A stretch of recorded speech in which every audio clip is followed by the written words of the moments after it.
The death of Howard "Red" Stevens clears the path.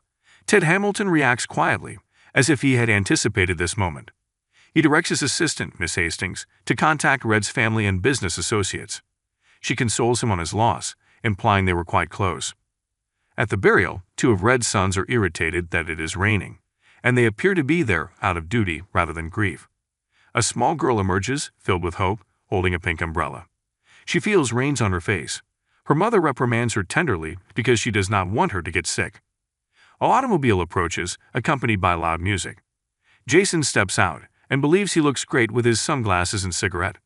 The small girl is pleased to see him. His mother is annoyed and informs him that he is late. He just says, "For what?" and she rolls her eyes. Hamilton enters the room and expresses his grief for the death of his business colleague and buddy.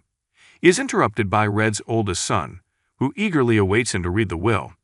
He is overjoyed to get a corporation worth $600 million, but his happiness is cut short when he is deprived of all control over the firm's affairs, following his father's statement, "You have never cared for the company while I was alive, so I doubt it will be different when I'm dead." Bill feels humiliated. Jason enters the waiting room. Stephen's daughter, the next in line, is angry that she will only receive a 10,000-acre cow farm. Another of his sons doesn't get what he wants and leaves.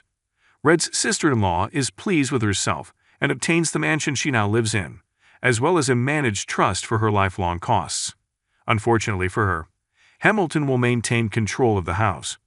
Jason is about to depart, but Hamilton calls his name. He hesitates because he believes his grandfather has left him nothing, but his curiosity gets the best of him. The box of envelopes appears to be his inheritance. Hamilton unlocks the box with the key and pulls out a CD. Jason is irritated that his grandfather continues to play with him despite his death. Still, he listens intently as the recording plays, and Red says he believes Jason is the person he has wounded the most. Red adds that he has been pondering for a long time about how to make amends to Jason, beginning with, "So I decided to give you nothing." As Jason gets up to walk out, Red says, "Just yet, so sit back down." His grandfather emphasizes that he does not want to give him anything that will harm him, like his aunts and uncles. He set up a series of tests for him. If he passes them, he will receive the ultimate reward. However, if he fails, he receives nothing. Everything must meet Mr. Hamilton's expectations, beginning with a 7 a.m. trip to Texas.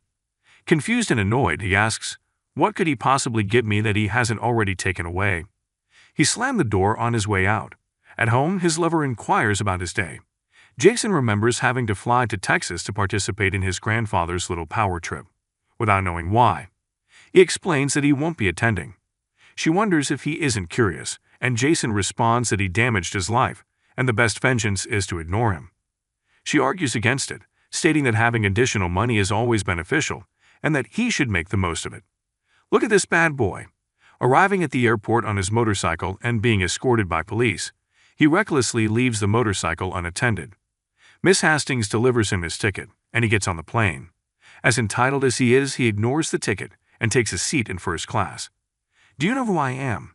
Doesn't get him very far, and he recedes. He is lured by the experience of urban melodies, including loud talking, coughing, and screaming babies. In Texas, he is approached by a stranger, who remarks that he does not appear to have worked a day in his life.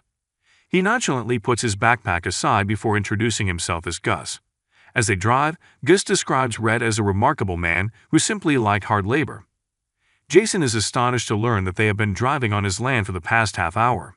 When they arrive at his humble home, Gus reminds them that breakfast is served at 5, but Jason inquires about his gift. Gus simply walks away, chuckling, while Jason murmurs to himself, "So this is how." When morning approaches, Jason misses breakfast. When Jason does not get up, Gus electrocutes him while beaming at him. They drive out to a field, where Jason is trained on how to install fence posts. He lazes around, not seeing the point, and looks for a location with a phone connection. The next day, they drive out again, and he gives them the fence post. Despite doing a mediocre job, Jason seemed satisfied with himself. Gus enters without saying anything, connects a rope to one of the posts, and destroys them all in one fell swoop with his automobile, balanced on a tractor. Jason finally finds a place with a connection and contacts his girlfriend, inquiring about the gift. He responds vaguely, stating that it requires labor, land, and building materials, indicating that he has no idea what he is doing. He has a revelation. He realizes he may receive the present once he completes the mission. Jason wakes up before Gus, which has worked well, even setting up the land posts right this time. Gus is proud, and Jason continues to work hard for a month without complaint, building confidence in his abilities. He actually wants to keep going. As Gus arrives to pick him up, he distributes the task to a group. As they get at the airport, Gus declares that if he performs any work like he did right now, he can do anything. Jason again inquires about the gift, but to his chagrin, Gus only chuckles and drives away. Back in Hamilton's office, Jason is furious at having to perform a month's worth of physical labor. "You're telling me this was a favor to me?" Hamilton responds, "Only the gift of work. Congratulations," he says before leaving. Jason runs after him, gently inquiring about the present, displaying his first touch of humility. Jason chooses to apologize to Mr. Hamilton and recognizes that what is in store for him could be quite beneficial. When asked what the next gift might be, Hamilton just says, "You'll know when." He arrives at his flat to find it deserted and his car hauled away. "You don't really get to live until you've lost everything," is the following recording. Back in Hamilton's office, Jason responds spitefully to Red on the tape that there wasn't a single person at his funeral who didn't benefit from him. His next job is to return with one true friend by the end of the month. Taking his lover out to a fine restaurant, he orders one of the most costly champagnes. She thinks he's going to propose, but he's actually wanting to move in with her, lying about his apartment being refurbished. His credit card is denied. Could have seen that one coming. He lies again about transferring banks and asks her whether she can handle this. She starts crying and says, "You're asking me to pay the bill?" Jason's expression is priceless, and his girlfriend simply goes. Reality sets in. The genuine importance of individuals who stick with you slowly dawns on him. After calling several friends, no one wants to take him in. Even his mother refuses. Hamilton warned her not to, and she may lose everything if she did. The maid rushes him away after he wakes up beside the pool. Disappointed, he sits down on a park seat, inadvertently provoking a homeless man who looks to have claimed ownership of that particular bench. Jason tries to chase him away, but the homeless man replies, "It's a free country, and I've had just as much rights to it as you do." To which Jason responds, "Name one thing in this country that's free." They agree to throw a coin, but neither of them has any money. The little girl appears, offering them a quarter, but the homeless man snatches it in the air and flees. Are you even surprised? She starts a discussion with him, claiming she recognizes him from the burial. Emily, her mother, calls out, concerned, and tells her off for chatting to a stranger again. As she apologizes for disturbing him, he responds that he is not disturbed. Immediately after the small girl responds, "Some friend you are," Jason decides to go full autistic and simply asks if she wants to be his buddy. When he says it's complicated, she responds, "It's not complicated, it's pathetic." He spends the entire month sleeping on the street, creeping on his fiancée, and watching her cheat on him. On his final day of the challenge, the little girl and her mother are having a picnic, while the bum from earlier bothers them. He drags him away by sprinting to his special bench. Jason informs them of the problem and expresses his inability to make any promises. Her mother, Alexia, appears hesitant but quietly intrigued by him. Emily asserts her control in Hamilton's office by loudly drinking on her straw, assuring them she intends to know Jason for the rest of her life, causing Alexia to go lost in thought. After leaving the building, Emily tries to schedule a meeting at their normal picnic place for tomorrow, to which she replies sarcastically, "Sure." Jason simply walks away. Hamilton's Red explains that money was like breathing to Jason. Jason receives payment for the work he accomplished in Texas. His next responsibility is to spend the money on someone who truly needs it. He is ready to give money to his streetmate in the park when he flees. After rummaging through Alexia's handbag and uncovering overdue hospital bills, Jason discovers Emily has her own room at the hospital. Leaving the bag, he runs into Alexia, who informs him that Emily has leukemia. Alexia admits to needing to give up some money and responds defensively when he uses her and her daughter to play a game, startling Hamilton's private investigator. He tells him to pay Emily's bill, which is $100 short. He successfully completes his quest by handing it to Hamilton the next time he enters his office. The next duty is to collect his family and see if they can discover some thankfulness within themselves. It falls on Thanksgiving, as predicted by Red's doctors. When he visits Emily in the hospital, she says, "Oh, that's my best friend." Sentimentally, Emily discusses what she believes dying would be like, constantly thinking about God and how he has butterflies of many colors between his fingers. She loses her control and declares that death is fundamentally unfair. I even hate the idea. Jason promises her that those arms are intended for her. She responds, simpering, "What's going to happen to my mother?" She commented that she wouldn't mind if Jason kissed her and called him dense for not perceiving anything between them. Emily believes they were intended for each other, even the first time they met in the park, prompting him to spend Thanksgiving with her. Alexia receives bad news. Chemotherapy will not be enough for her kid. She breaks down. Her entire world comes crashing down. Her child won't be with them much longer. Jason notices her but is helpless due to the reality of the situation. Alexia cries on his shoulder. Afterwards, they have a conversation in the hospital cafe, during which Alexia discusses her past and how her father left to focus on education, stating that Emily is the finest decision she has ever made despite all of the difficulties. Alexia thanks him, assuming he paid her bill, and he invites her to Thanksgiving. She declines, saying she needs to be there for Emily. Later in the day, Emily observes Alexia immersed in joyful thoughts and tells her that Jason has invited her to Thanksgiving. Alexia playfully tells Emily that she responded, "Whatever, loser," not dreaming of missing Thanksgiving with her kid. Alexia walks away with Jason, declaring that her daughter has banished her. After completing her duty, Emily proclaims with heartfelt conviction that they are meant to be. After Jason's first bus ride, Alexia is welcomed into a large estate and enjoys the opulent setting with Jason's family, who can't stop bickering. Alexia smiles as he recommends that they individually express gratitude, because after all, it is Thanksgiving. They laugh at him, and one of Red's oldest sons expresses gratitude for not having to deal with his father anymore. The question arises as to where the entire inheritance has gone. An uproar ensues when one of Red's cassettes from the communicator, discovered earlier by a cousin, is played. His family believes they have been treated unfairly and wants to know what is going on. Jason leaves.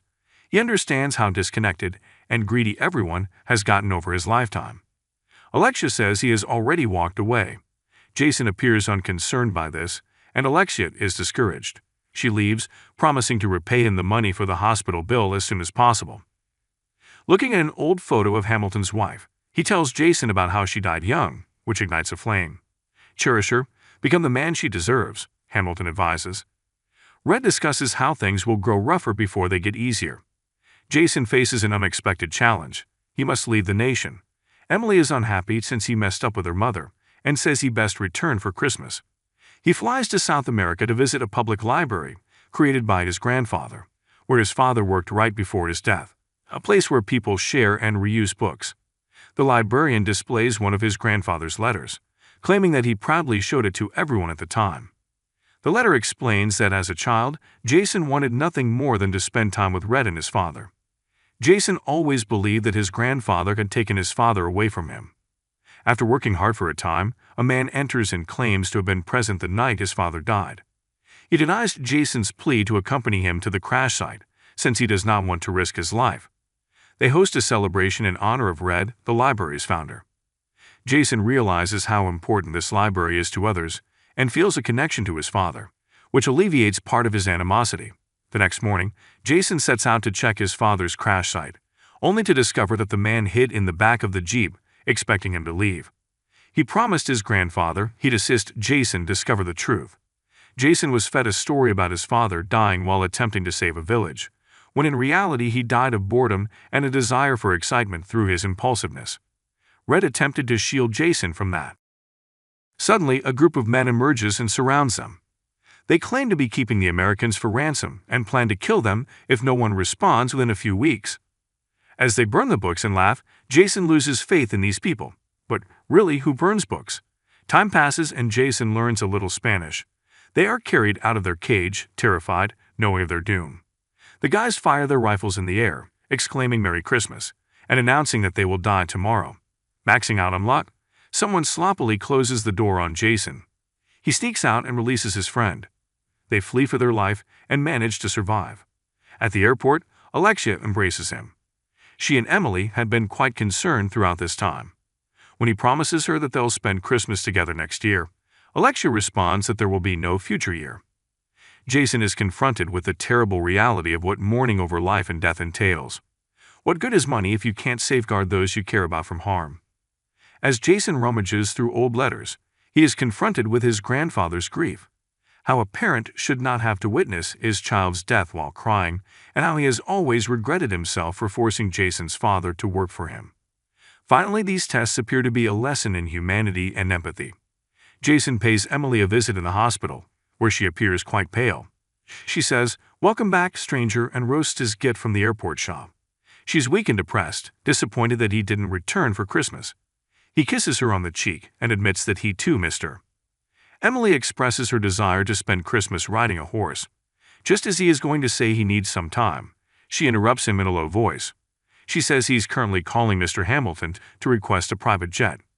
When he's ready to refuse, Miss Hastings steps in and lets it. They fly to Texas, where Gus decorates the house with Christmas lights. Emily's eyes brighten up, since that is exactly the feeling she had been craving. Jason carries Alexia in his arms and expresses Emily's desire to go horseback riding with her. Alexia starts to sob. She explains to him that this is her fantasy, not Emily's. Emily is scared of horses. The next day, everyone goes horseback riding together. Jason gets off the horse with Alexia and admits that he needs to do something for Emily. He kisses Alexia. Emily and Gus beam at them as their extraordinary love tale unfolds. In the next recording, Red encourages him to dream and then act on it. That evening, Jason inquires about Emily's dream. She responds that her dream was a great day, and she is simply ending it so she can be with the people she loves, who love each other and her. Jason carries her into the house, crying. Inside, Jason admits that he has no idea what his dream is and that up until now, he has only wanted to have fun. Emily brightens his mood by mentioning that he granted her dream. She goes on to say that Jason would still be a great winner with Alexia if he were nothing else. Jason delivers a speech at Hamilton's office about how he has drifted through life and how, from now on, he wants to help people reach their goals.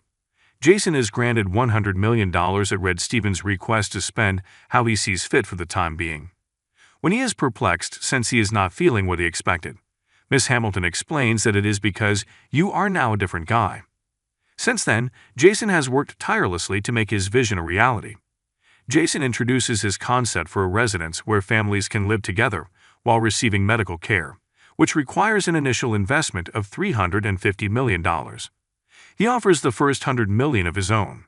When he is interrupted, he expresses his notion as a demand rather than a plea, claiming that this is roughly what they earn from his grandfather each year. Hamilton agrees with Jason's concept.